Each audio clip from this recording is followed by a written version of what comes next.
A very good evening. I think it's about time. Thank you. Okay. Before we zoom into what we're supposed to do today, I want us to tie up a few loose ends that we couldn't quite finish yesterday so that we can make sense, of what is the ultimate project in Mamdani's work, Citizen and Subject. Now, in order to do that, let us recall the distinction we drew yesterday between citizens and subjects. We did say quickly that this distinction between citizen and subject was basically the distinction between the urban and the rural. Importantly, we also said that this distinction between citizens and subject was the distinction between those who were governed in accordance with civil or common law and those who were ruled through customary law. But we also did say that this society of citizens that constituted what we today know as civil society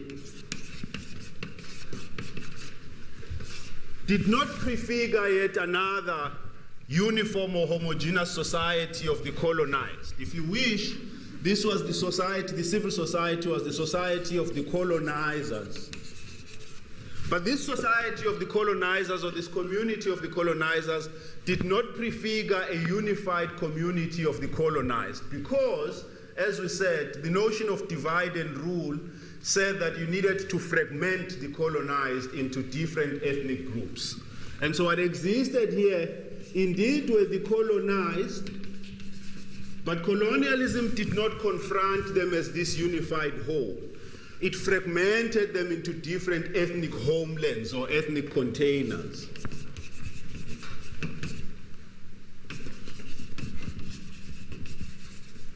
So what you had on that other side was the existence, according to the logic of colonial rule, different or a plurality of nationalities, as they call them. The language of apartheid was that there was not one black nation in South Africa or one black nationality that could lay claim to the whole of South Africa. For them, what existed was a plurality of nationalities, and each nationality could legitimately lay claim to a part of South Africa that was its homeland. And so this is why people would then be forcibly removed back into their ethnic homelands. And so you had each ethnic group. If there was one common law, civil law, that governed the society of the colonizers, what you had was a plurality of customary laws. Each ethnic group was gifted basically with its own version of customary law. Of course, we must emphasize, like we did say yesterday, that this thing called customary law that today, is being propagated around, there's nothing customary or traditional about it. It was written by a British lawyer called Lord Haile. He basically wrote a template of customary law that would be then sent to all the colonies, where it was then adapted by anthropologists to study these different, communities. So the Zulus had their own version of customary law, the Xhosas had their own version of customary law, and the Tswanas. Just as it is that all these ethnic groups had their own version of customary law, if you look at customary law, you would find at the base of it certain commonalities. Customary law pronounces itself on only 4 issues. As we did say yesterday, on laws of inheritance, on land ownership, on punishment, particularly corporal punishment, or what in Muslim societies was called hududu, and on the powers of the chief. everywhere. This is what customary law concerns itself with. On other things, it seems to be silent, and therefore, what you find in this category, of subjects, is that unlike in this category, the powers of the chief, like we said yesterday, constitute what we call a clenched fist. Because the chief in this society of subjects or the colonized constitutes at the same time the judiciary, the executive, and lawmaking functions, or rather, in the hands of the chief, all of these functions are fused. Powers of lawmaking, powers of the executive, and powers of the judiciary. It is the chief that makes laws. It is the chief that adjudicates those laws, just as it is that if you want to appeal the judgment of a customary court, it is the same chief that you return to. So the chief basically is a combination of the magistrate, a judge in a high court, and a judge in a constitutional court. All those functions are fused in the person of the chief. So, Mamdani's point is that the failure of decolonization, not just in South Africa, but in all other British colonies, is the failure to deconstruct this dichotomy, is the failure to do away with what he calls a bifurcated state. So Mamdani calls the colonial state a bifurcated state.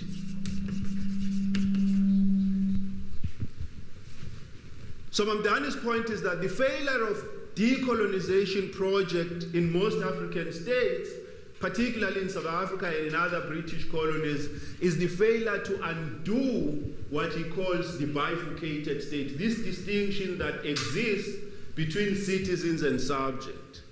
As he says, what happens as a result of nationalism's limited understanding of colonialism is that there is a deracialization of this category of citizens, because previously this category was exclusively white. It was the white colonizers only who belonged to this category. And so according to Mamdani, what happens is that there is a deracialization of civil society. But this deracialization simply means that a few subjects are able to cross over to this side, meaning, as we tried to demonstrate yesterday, that a few black colonized are then able to move to the urban areas and get integrated into civil society and begin to have all the rights that previously the white colonizers had. And so, as we tried to demonstrate yesterday, you have the subjects who have moved over to a deracialized civil society. They have, for instance, the same rights of mobility, of social mobility, that those who remain here in the rural areas do not have. We said yesterday that if you dwell in the urban areas, you can decide that when you've had enough of Cape Town, you sell your property and go live in Joburg. Whereas, if you are a subject of a chief and you dwell on land that is communally owned, you cannot sell land in the rural areas, one. Just as it is that you cannot individually own land in the rural areas. Because remember, customary law, we said, pronounces itself on land ownership. And so it is said that customarily, land cannot be owned by an individual. But also, in the rural areas, just as it is that land cannot be owned by an individual, land is not an alienable property. You cannot alienate land, meaning that you cannot use land like you can in the urban areas in order to accumulate. If you have a house in the urban areas, you can go to the bank and against your house or your property, get a loan from the bank. In the rural areas, you cannot use land in that instance. It does not have the same status as land in the urban areas. You cannot use land in the rural areas as collateral in order to get capital and then do other things with that capital. So, what happens is that those who remain within this community of subjects do not have the same rights, do not have the medley of rights that people have in the urban areas. There's a whole host of these rights. We could go on enumerating them, like the rights of, inheritance, where you can write a will if you live in the urban areas, and you cannot write a will here because the laws of inheritance are customary laws. Now, Mamdani's point is that the failure of decolonization is that it only democratizes, or rather deracializes, that category of citizens without democratizing. So for Mamdani, decolonization process was what he calls deracialization without democratization.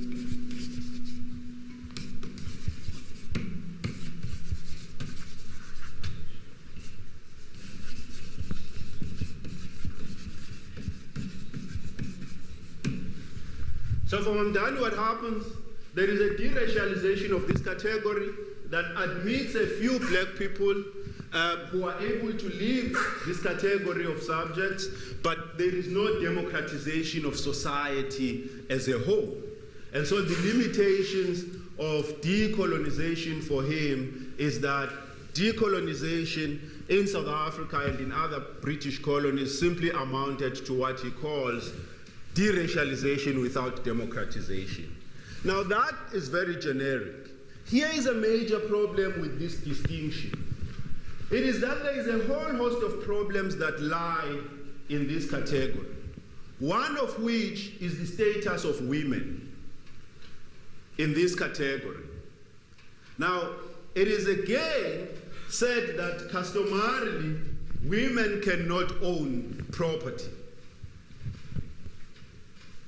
Two, it is said that customarily women cannot inherit. So customarily, even if, or let's begin here, according to customary laws of inheritance, it is assumed that the firstborn inherits the wealth, of the father and the mother. But if the firstborn happens to be a female, that right moves on to the secondborn if the secondborn is a male. But if the secondborn is also a female, that right passes on until it finds a male somewhere in the hierarchy of the children. And so, customarily, what this category of subjects does is that it keeps women as perpetual minors. This category of subjects that exists until today in South Africa keeps women basically as perpetual minors who cannot have the same rights that men have, even in this distorted, world of subjects. So Mamdani's point is that the failure of democratization is the failure of bringing liberation to all categories of society. That's what he calls the failure of democratization. It is that decolonization fails to bring liberation to all categories of society. First, to this category of people who dwell in the rural areas, but even more so for women who live in the rural areas. So there is somewhat of a double whammy, so to say, for women who remain in this category of subjects. And that is what Mamdani calls the failure of democratization. Now his point is that because the study of colonialism was largely premised on the assumption that all that you needed to undo was the economic power of colonialism or the economic structure, you then fail to look at other institutions of power like this institution as it prevailed under what is called divide and rule, or what is called indirect rule. what we called yesterday direct rule, or what we call divide and rule, is also called indirect rule, which is what Mamdani calls decentralized despotism. So I thought we should tie those loose ends, because yesterday we were a bit out of time, and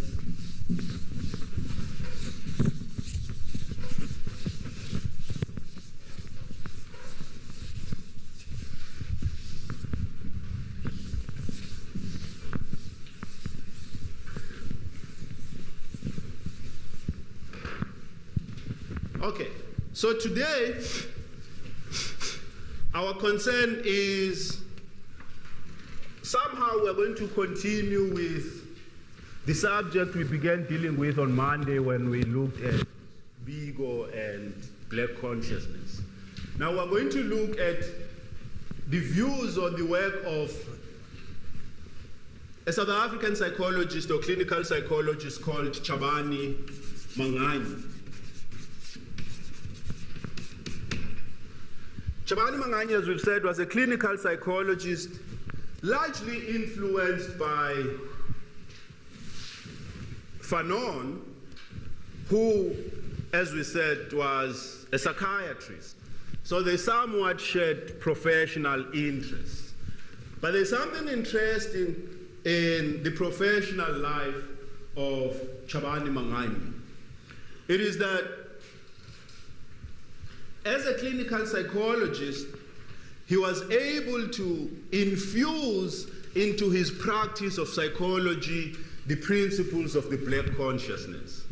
So in a sense, his work takes forward or gives black consciousness, or rather his work gives to black consciousness a psychological, angle.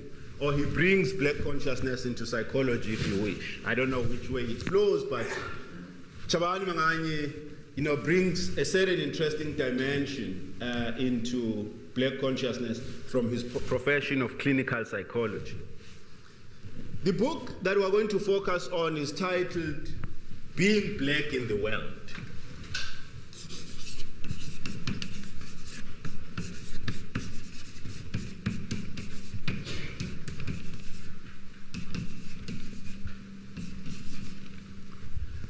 This is the title of the book that we are going to focus on, but other than just this book, Chabani Manganyi wrote several other important works and interesting works, one of which was titled Looking Through the Keyhole.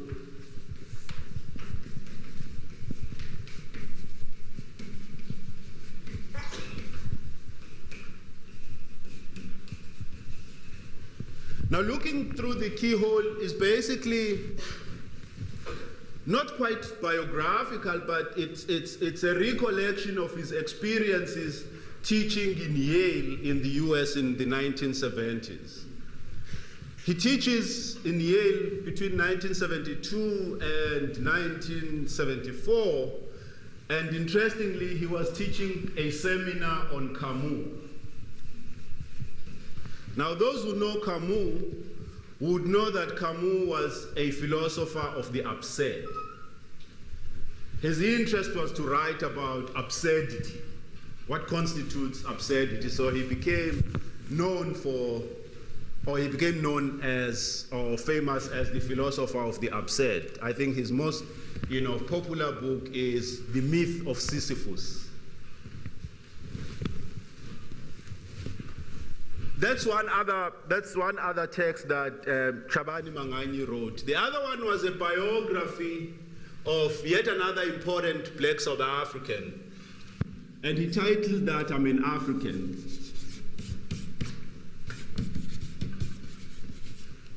That was the biography. He wrote a biography of a South African artist called Gerard Sekoto.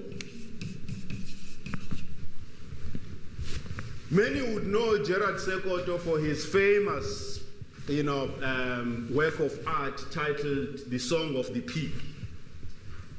The Song of the Peak is that artistic work where you have a white male figure standing smoking a pipe, and you have black people in a line working with their picks.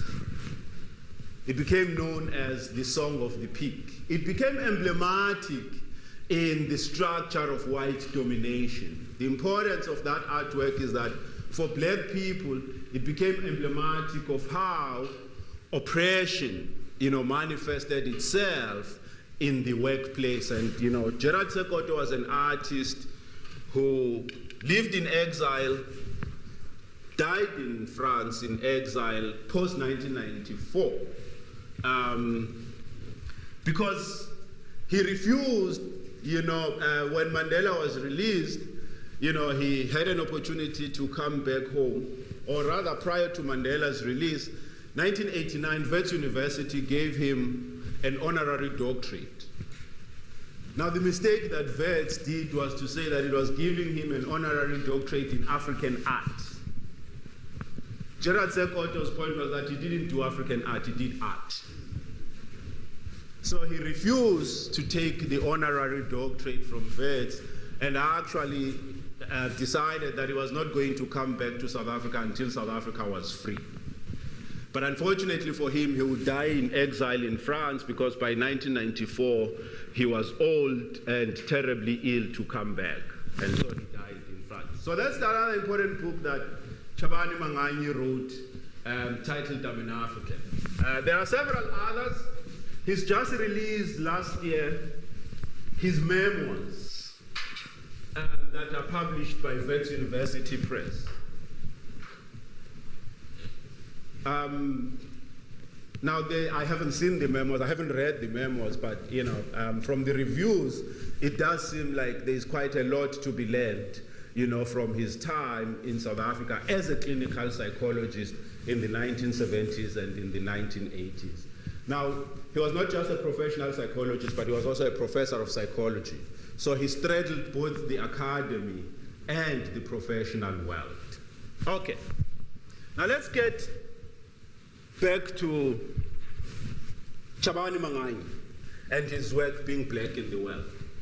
On Monday we did say that the title of Chabani Manganyi is basically a play on the work of the German philosopher called Heidegger. Heidegger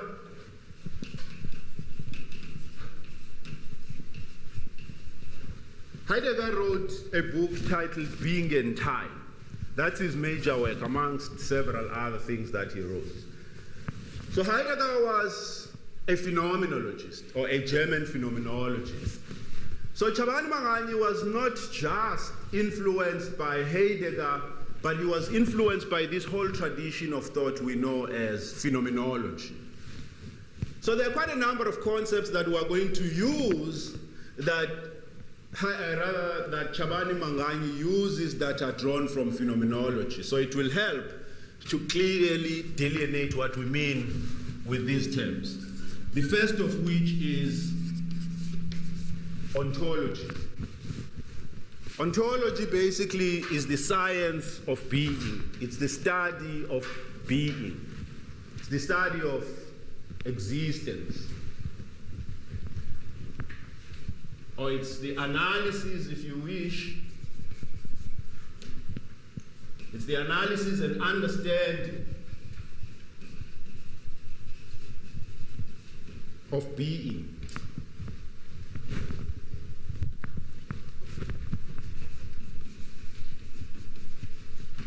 Another concept that we're going to use very much is phenomenology.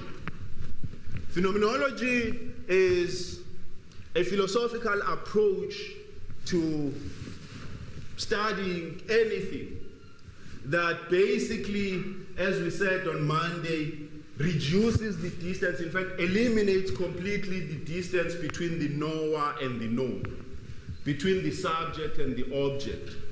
It eliminates or reduces the distance between the knower and the known, which means that when you undertake a phenomenological understanding of anything, what you do, you go directly to what it is that you want to study. When you undertake a phenomenological understanding of anything, you do not access whatever it is that you are studying via a theory or via another perspective. You go directly to what it is that you want to understand. So phenomenology is not too far different from ethnography. It's not quite ethnography, but it's not too far different from ethnography. Now, you would know ethnography is basically that mode of study that consists of what we call a thick description.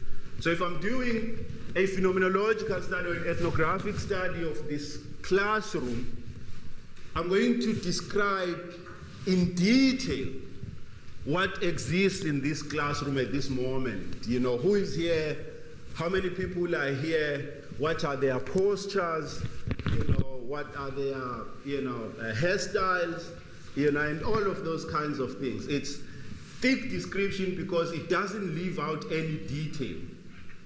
It does not eliminate details. It captures, or let's put it this way, it tries to capture the reality as is. So it does not say that this piece of information is not important. In ethnography, virtually everything is important. How people were seated, how people responded to certain things when they were said, you know, what were their facial expressions. Those are the kinds of things that ethnography concerns itself with. Now, phenomenology basically does a similar thing. What it does is to refuse to access this classroom via a theory. Now, if I access this classroom via, for instance, a Marxian theory, my concern would be to what class did the people in this room belong? Now, already I'm eliminating certain information. My concern is the class category to which people belong, whereas phenomenology removes all of that. So phenomenology basically functions on the basis of what we called the other day phenomenological reduction, which is to eliminate the distance or the gap between the knower and the known. The other concept that we're going to encounter quite much from Chabani Mangani is the concept of a lived experience.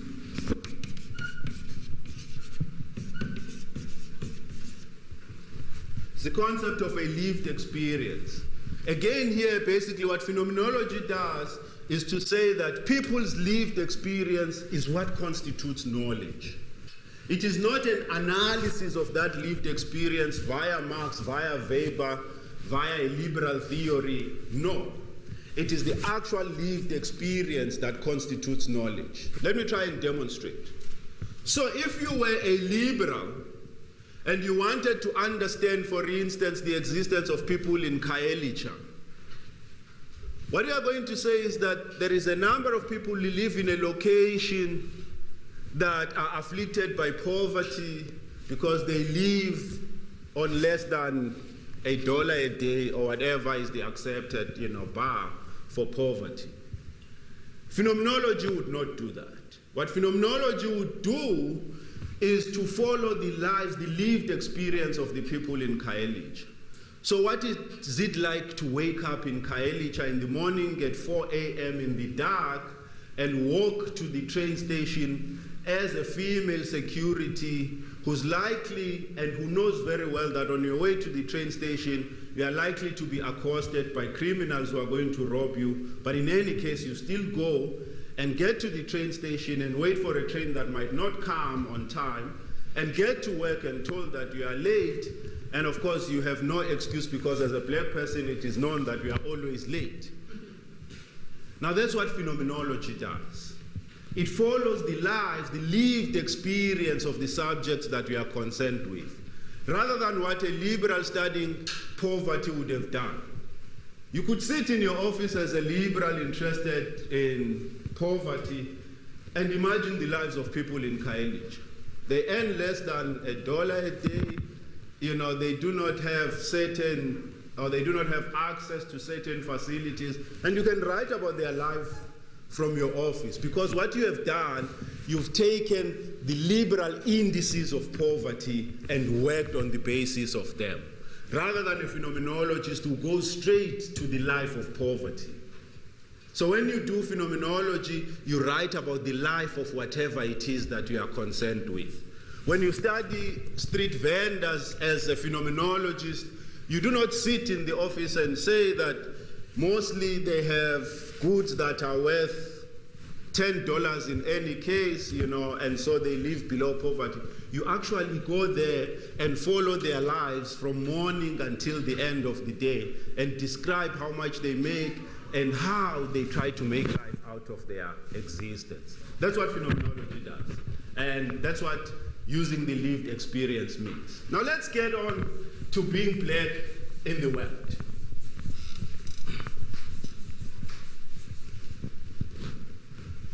So, being black in the world obviously presupposes that there is also another form of existence, which is being white in the world.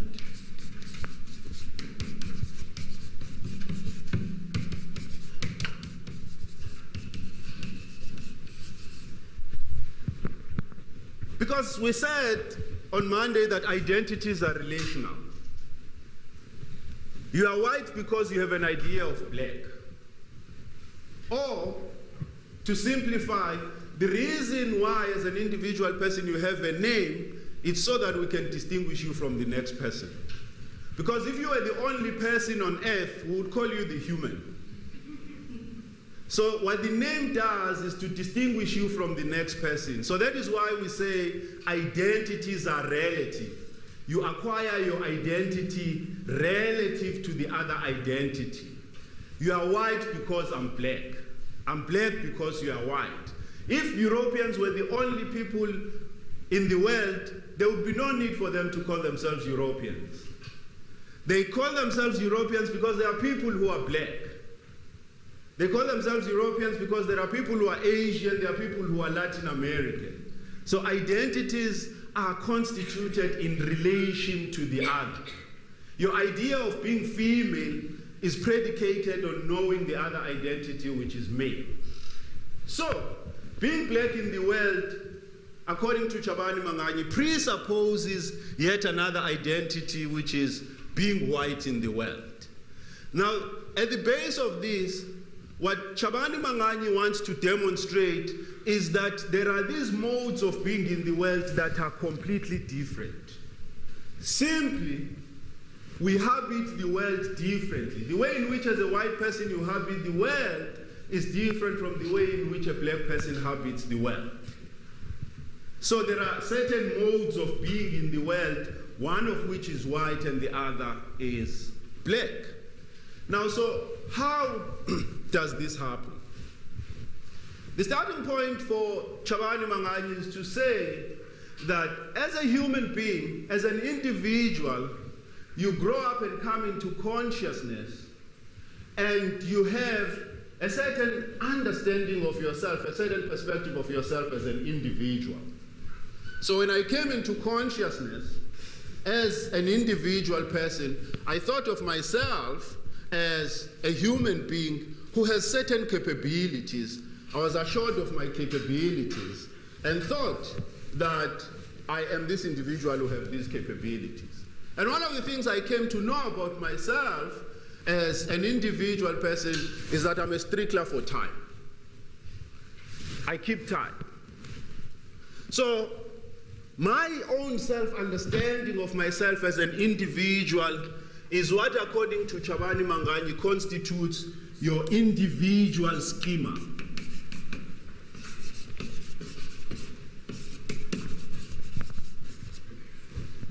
This is what constitutes my individual schema. I understand myself as someone who's possessed of certain abilities. I know I can teach. But, according to Chabani Manganyi, in the world, there is indeed what he calls an individual schema, but that's not the only thing that determines how you are in the world. The opposite of that individual schema that I have of myself is the sociological schema.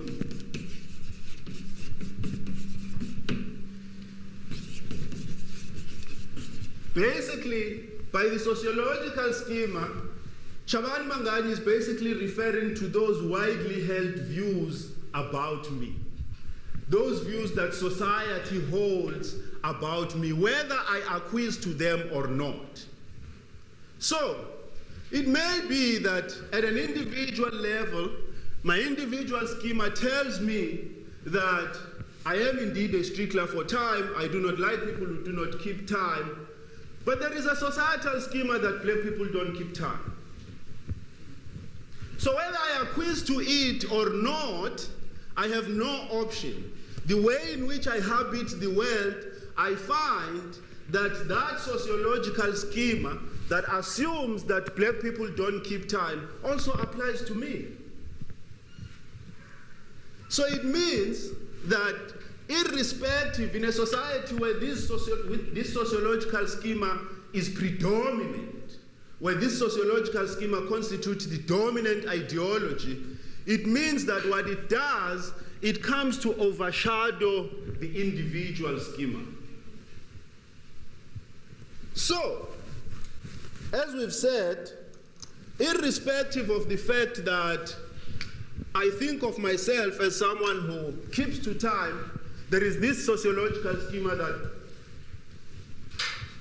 concludes that black people do not keep time, do not have a sense of time. And so according to Chabani Manganyi, what then happens is that the black person habits the world in a manner that is determined by this sociological schema.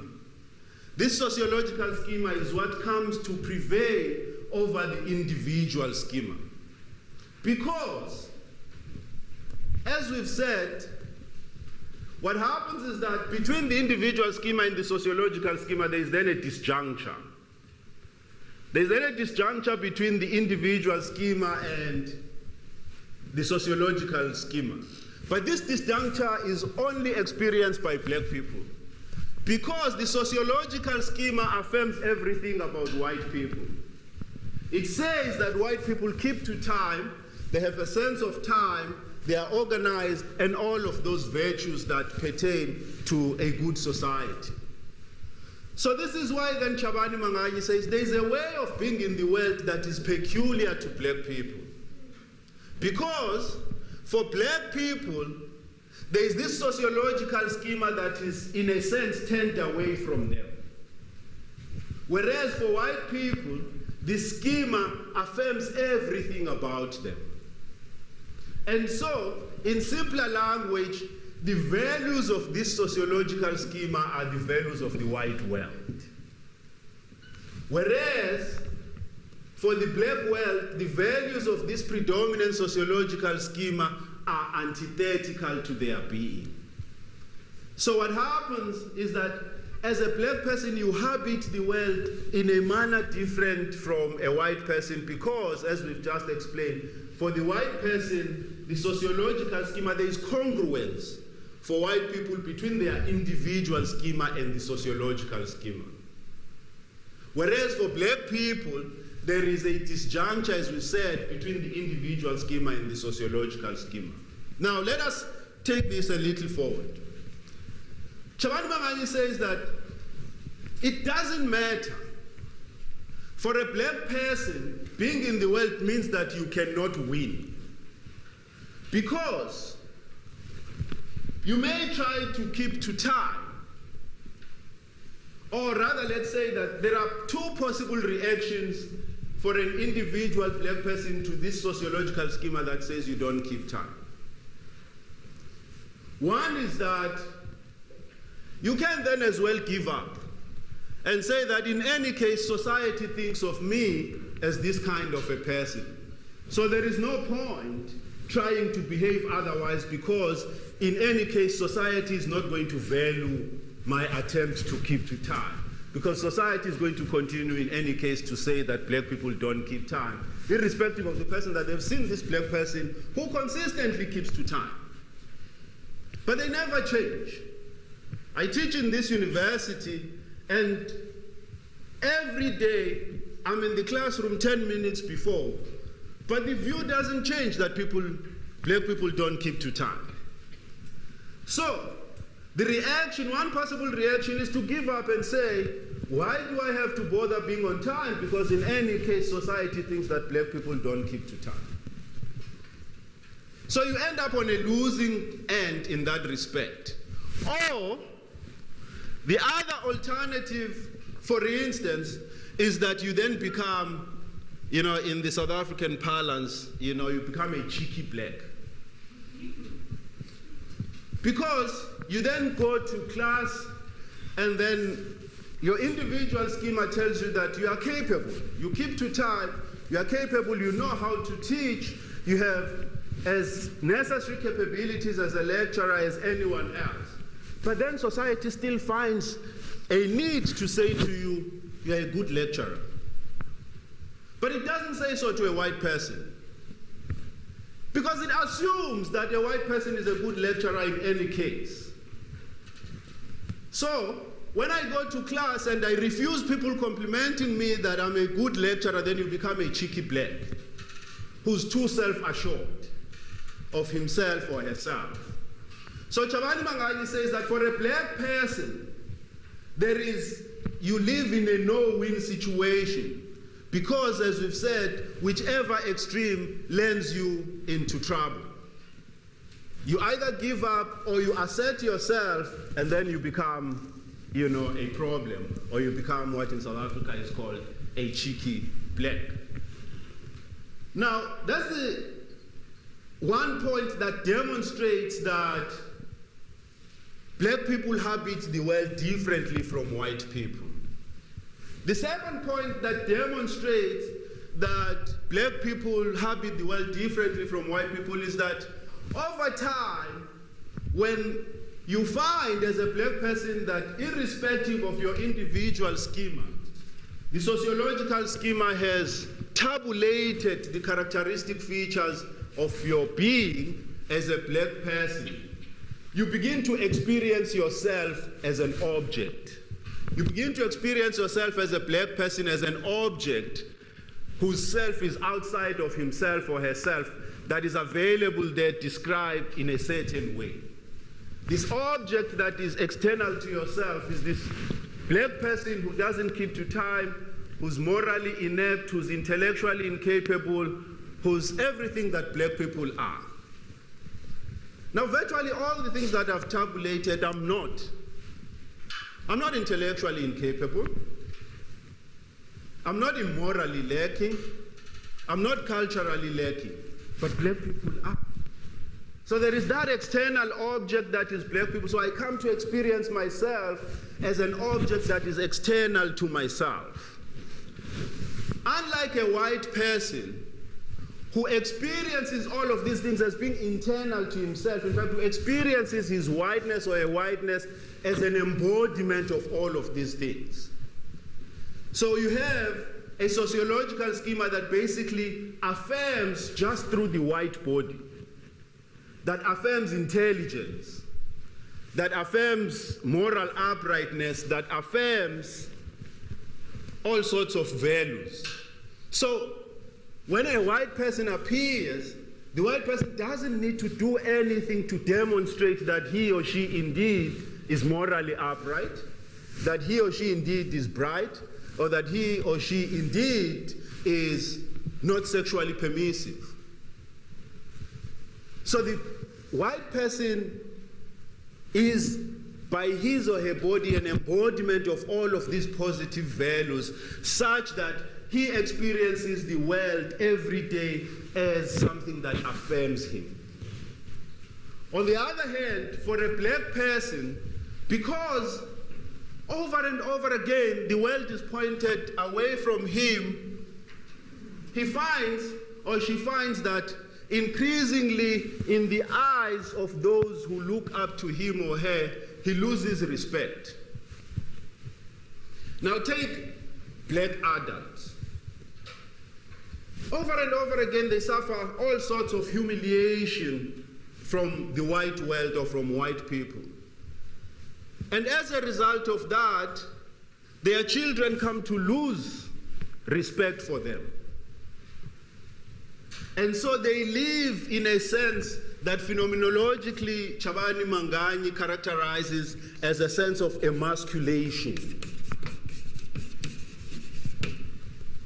They have a sense, or they live in a sense, what Chabani Manganyi calls phenomenologically as the sense of, or a feeling of emasculation. Because over and over again, all the things that black children expect of their elders or the adult people, they find that rather the experience, the reality of the lives of the elders is such that it becomes impossible to respect them. And so they lose respect for them. And you find adults existing in a situation of emasculation. Now, this leads to all sorts of pathologies, according to Chabani Manganyi.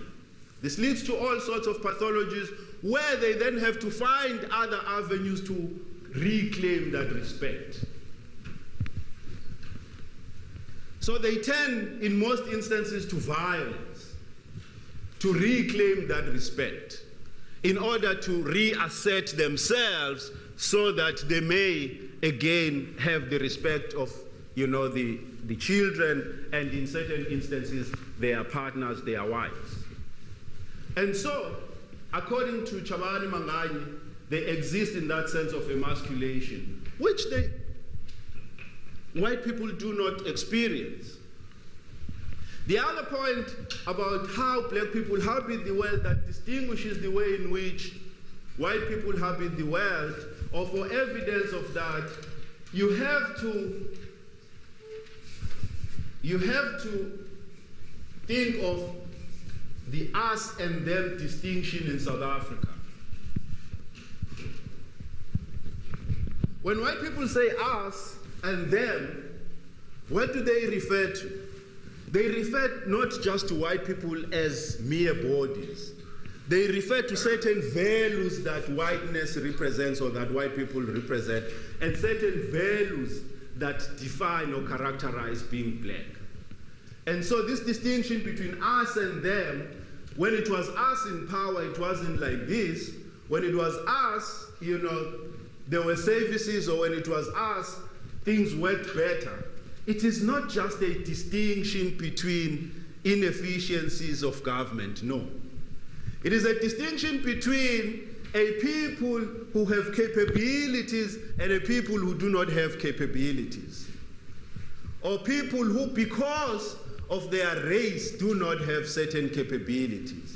So the distinction between us and them ensures that there are people who habit the world in a certain way, in a way that affirms or assures them that they would succeed, and people who exist in a world that assures them that they will not succeed, or that success is antithetical to them in every respect. They do not succeed in running anything efficiently. They do not succeed in doing post-grad studies. They do not succeed in anything, because their category, the category to which they belong, the them, is actually not just physical human beings. It's a world of certain capabilities and certain values. So Chabani Manganyi insists that there is an us and them distinction that ensures that black people exist in the world differently from white people. Now, one of the key ways in which you maintain the distance or the gap between the us and them is through the notion of time. One of the ways in which you maintain the distinction between the us and the them is the notion of time. Now, we do not habit time in the same way, because indeed the world thinks of the African as, or the world thinks of the time of the us, the modern, as the time of the modern. The world thinks of the them as existing in time of tradition.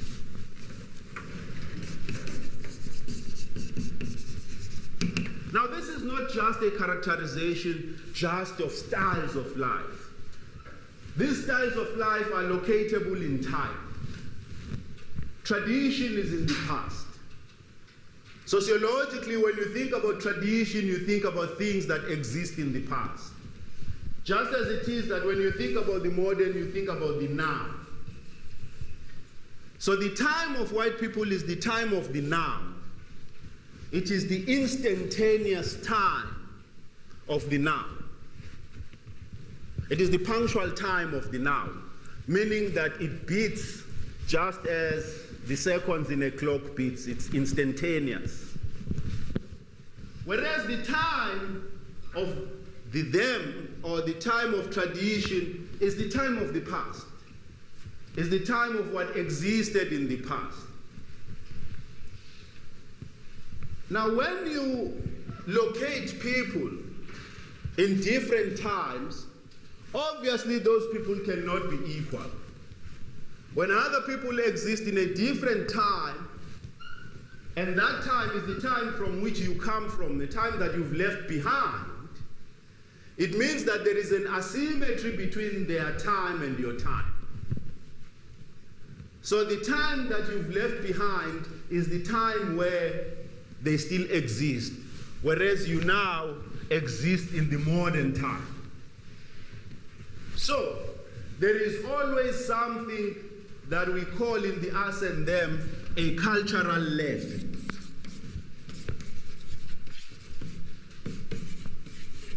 Or a cultural gap. Now, this cultural gap is not, as we've said, just the gap of culture, it's the gap in time. Some people are thought to exist in a different time that is past. Now, those of you who read literary works would perhaps recall a novel by Joseph Conrad, Heart of Darkness. Now, in Heart of Darkness, Joseph Conrad has two interesting scenes. One, he defines the virtues of River Thames. Serenity came upon us, the evening was upon us, we watched the serenity of the river that leads to civilization. That's River Thames. And then in another scene, he describes River Congo. This is a river that meandered, in which you were likely to lose your way and begin to think that you were bewitched. Now, the River Thames and River Congo are basically the time of the them and the time of the us, such that you probably would have heard people talk about how colonialism deploys landscape in order to mark the distinction between the European and the African. The landscape of the European or the civilized is a domesticated landscape, whereas the landscape of the African is wilderness that you cannot make sense of. But more importantly, the cultural leg that is said to exist between the us and them, or between River Thames and River Congo, does exactly that. It is to locate other people as belonging to another time and another people as belonging to another time. But these two times are not equal. Those who live in the now have been through that time. They've left that time behind. And so those who still inhabit that time are caught in that gap. They have to catch up with us. So this is what white people mean when they say that, black people need to grow up to our level. When they say they need to grow up to our level, you grow through time.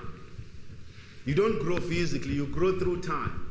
So what they mean is that we still have to grow through time just as they have evolved through time.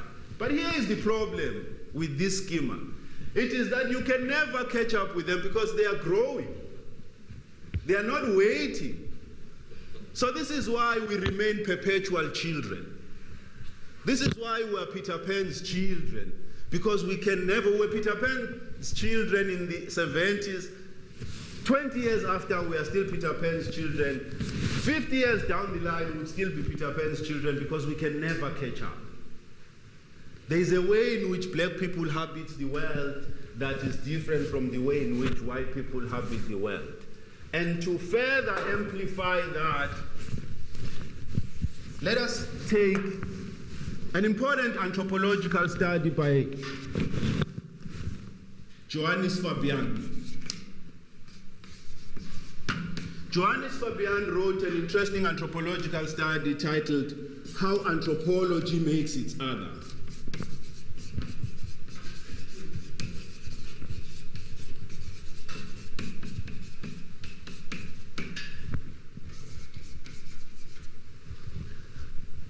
In one of the chapters, in fact, two of the chapters, in Anton Fabian's book are focused on how anthropology uses time in order to locate the African behind the European, or as existing, in a different time from the European.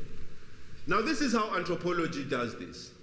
Anthropology is a study of primitive societies. Now, where are these primitive societies to be found? They are to be found in Africa. Because Europe has now become modern and primitive societies no longer exist there, anthropology had to be pointed towards Africa. But also, primitivity is not just a state of existence. We know of primitive time, isn't it? We know of the time of primitivity. So primitivity doesn't just mark the state of existence, it marks a certain time of existence that we call the primitive times. So if you can still find primitive people in Africa that are legitimately an object of anthropological study, those people exist in primitive time, which is the time that Europe has long left behind. As a result, Johannes Fabian's conclusion is that anthropology uses time in order to deny the co-humanness of the African. The European anthropologist uses time in order to deny the co-humanness of the African. Now he calls this, doesn't call it co-humanness, or the term appropriately he uses in his book is that he says, as a result of anthropological time, there is a denial by the European anthropologist of coevality. There's a denial of coevality. In simple, there's a denial of humanness of the African. So the humanness of the European is lacking in the African. So, according to Chabani Manganyi, if colonialism and the South African society, which is his concern, operates on the basis of this schema, of these two different schemas, one for black people and one for white people, the question he asks is, would change have meant the same thing for white people and black people when decolonization came? Should change have meant the same thing for black people and white people when decolonization came? Simply no. Because if black people habit the world differently from white people, what needed to change for black people was not the same thing as that needed to change for white people. So the problem with South Africa's decolonization or independence is that there was an erroneous assumption that what needed to change for white people was the same thing that needed to change for black people. Whereas these people cohabited two different times or existed in the world in different ways. One last point, and I'll shut up. I know that time is not on our side, but I do not want tomorrow to come back and... So in Being and Time, Chabani Manganyi has a chapter titled Nausea. Nausea is not the medical nausea where you feel like vomiting, no. Nausea, as he uses it here, is actually borrowed. It's again a